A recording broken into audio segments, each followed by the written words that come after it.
눈에 넣어도 아프지 않은 내 자식, 우리 부모님 세대는 평생을 그렇게 사셨습니다. 내가 입을 옷 안 사고 내가 먹을 것 아껴가며 오로지 자식들 공부시키고 결혼시키고 집 한 채 마련해주는 것이 인생의 목표이자 훈장인 줄 알고 살았습니다. 그런데 여러분, 혹시 이런 말 들어보셨습니까? 재산을 다 주면 자식에게 버림받고 반만 주면 괄시받고 끝까지 쥐고 있으면 효도받는다. 참 씁쓸하고 야박한 말 같지만 요즘 경로당이나 시니어타운에 가면 이것이 노년의 10계명처럼 통한다고 합니다. 오늘은 평생 모은 전 재산을 자식에게 미리 물려주었다가 가장 행복해야 할 노년에 씻을 수 없는 상처를 입게 된 우리네 이웃들의 이야기를 해보려 합니다. 그리고 과연 현명한 상처 없는 상속은 무엇인지 그 해답을 찾아보겠습니다. 서울에 사시는 70대 김모 어르신의 실제 사연을 이야기해 보겠습니다. 김 선생님은 3년 전 아내가 세상을 떠나고 혼자 남게 되자 큰 결심을 하셨습니다. 서울 외곽에 있던 10억 원 상당의 3층 상가 주택 평생을 바쳐 일군 이 건물을 장남에게 미리 증여하기로 한 것입니다. 아들은 눈물을 흘리며 말했습니다. 아버지, 저희가 모실게요. 어머니도 안 계신데 혼자 적적해서 어떻게 사세요? 건물명에 넘겨주시면 세금 문제도 저희가 다 알아서 하고 아버지는 편안하게 용돈 받으면서 손주들 재롱이나 보시며 사세요. 김 선생님은 그 말이 든든했습니다. 어차피 죽으면 다 물려줄 거 미리 주고 세금이라도 아끼는 게 낫겠다 싶으셨죠. 그렇게 등기 이전을 마쳤습니다. 처음 6개월은 좋았습니다. 며느리도 살가웠고 손주들도 자주 왔습니다. 하지만 비극은 아주 사소한 곳에서 시작되었습니다. 아들 사업이 조금 어려워지자 며느리의 눈치가 보이기 시작한 겁니다. 아버님, 이번 달 생활비가 좀 빠듯해서요. 용돈을 조금만 줄여도 될까요? 처음엔 10만 원이 줄었고 그 다음엔 30만 원이 줄었습니다. 나중에는 병원비 달라는 말조차 꺼내기 어려워졌습니다. 급기야 1년 뒤 아들 내외는 충격적인 제안을 합니다. 아버지, 이 집을 팔고 저희가 좀 더 작은 아파트로 이사를 가야 할 것 같아요. 아버지는 시골에 있는 요양병원이 공기도 좋고 시설도 좋다는데 거기가 훨씬 지내기 편하실 거예요. 내 집을 주고 내 재산을 다 주었는데 돌아온 건 요양병원 입원 권유였습니다. 김 선생님은 땅을 치며 후회했지만 이미 법적으로 그 건물은 아들의 것이었습니다. 되돌릴 방법이 없었습니다. 이 이야기가 비단 김 선생님만의 일일까요? 안타깝게도 주변을 둘러보면 너무나 흔한 이야기가 되었습니다. 많은 분이 이렇게 묻습니다. 내가 준 건데 자식이 약속을 어겼으니 다시 뺏어올 수 있는 것 아닙니까? 결론부터 말씀드리면 현실적으로 매우 어렵습니다.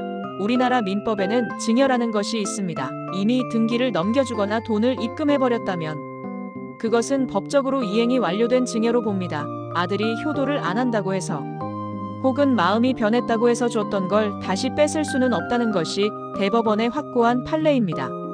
물론 예외는 있습니다. 자식이 부모에게 범죄를 저지르거나 부양 의무를 아주 심각하게 위반했을 때죠. 하지만 전화를 자주 안 한다, 용돈을 제때 안 준다, 말대꾸를 한다 정도로는 법정에서 폐륜 행위로 인정받기가 하늘의 별 따기입니다.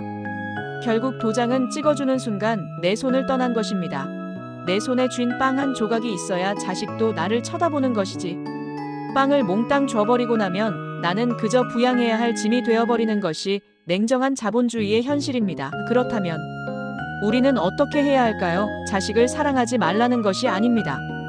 자식을 끝까지 사랑하기 위해서 부모가 스스로를 지켜야 한다는 뜻입니다.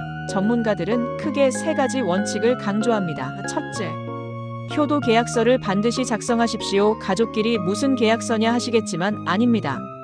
재산을 물려줄 때 조건을 명확히 다는 것입니다. 이 재산을 증여하는 대신 부모가 살아있는 동안 매월 200만 원의 생활비를 지급한다. 부모와 함께 거주하며 부양한다. 이를 어길 시 증여를 취소하고 재산을 반환한다. 이렇게 구체적인 조건이 적힌 각서가 있고 공증까지 받아둔다면 나중에 자식이 약속을 어겼을 때 법적으로 재산을 되찾아올 수 있는 강력한 무기가 됩니다. 이것은 불신이 아니라 서로 간의 약속을 지키기 위한 안전장치입니다. 둘째, 사전 증여보다는 유언 공증을 활용하십시오. 미리 주지 마십시오. 내가 눈 감는 날 그때 효력이나 발생하는 유언장을 써두는 것이 훨씬 낫습니다. 재산권은 끝까지 부모님이 쥐고 계셔야 합니다. 그래야 자식들도 부모님의 재산을 함부로 담보 잡히거나 팔아먹지 못합니다. 내가 쥔 돈이 내 자존심이자 자식들에게 대우받는 마지막 보루임을 잊지 마십시오. 셋째, 주택연금을 적극 활용하십시오. 집 한 채 덩그러니 있고 현금이 없는 경우가 제일 위험합니다. 그 집을 자식에게 물려줄 생각 말고 주택연금에 가입해서 돌아가시는 날까지 매달 꼬박꼬박 월급처럼 연금을 받으십시오. 그리고 자식들에게 당당하게 말씀하세요. 나는 이 집을 담보로 죽을 때까지 나라에서 돈 받아서 쓸 거다. 너희에게 손 벌리지 않으마. 그러니 너희도 이 집에 욕심내지 마라. 이것이 오히려 자식들의 부담을 덜어주는 길이고 부모도 당당하게 사는 길입니다. 사랑하는 시니어 여러분, 빈손으로 왔다가 빈손으로 가는 것이 인생이라지만 적어도 살아있는 동안에는 내 존엄을 지킬 최소한의 방패가 필요합니다. 자식들이 괘씸해서 돈을 주지 말라는 것이 아닙니다.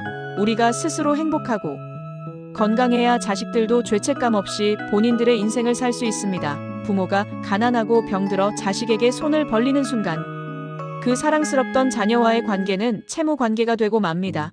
오늘 영상을 보시고 혹시라도 이미 주기로 약속했는데 어쩌나 고민하는 분이 계신다면 지금이라도 늦지 않았습니다. 안전장치를 마련하십시오. 그리고 당당해지십시오. 여러분의 노후는 누군가의 희생을 위한 시간이 아니라 여러분 스스로가 가장 빛나야 할 시간입니다.